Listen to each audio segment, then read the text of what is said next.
buonasera a tutti e benvenuti alla seconda gara della fase d'orologio del campionato di Serie B regionale.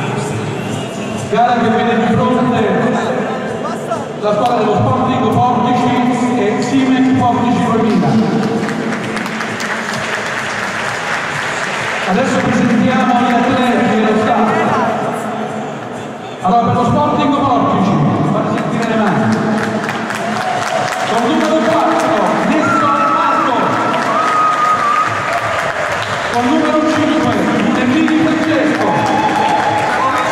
Con numero 6, Serino Bruno.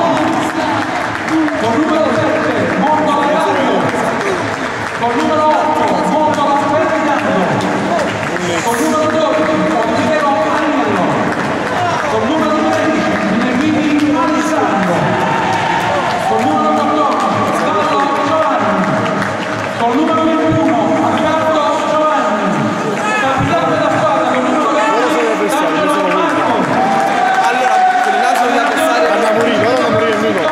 per gli altri conoscono chi stanno vedendo. Io ce l'ho là, lo gioco io. Mondo Giuseppe. Oh, vedi quello a sinistra? Siemens Portici 2000. Poi!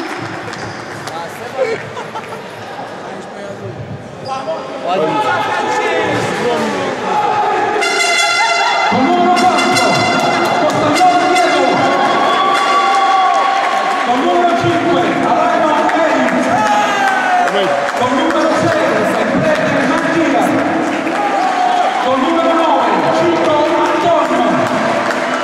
Con numero 10, Ambrogio Andrea. Con numero 11, Gascone Rodolfo Maria.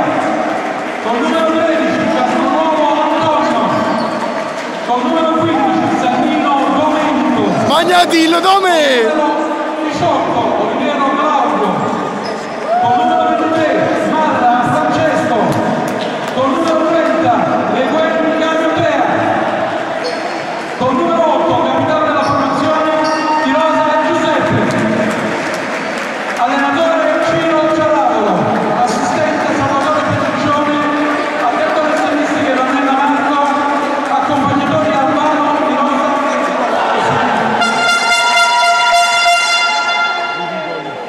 Una foto.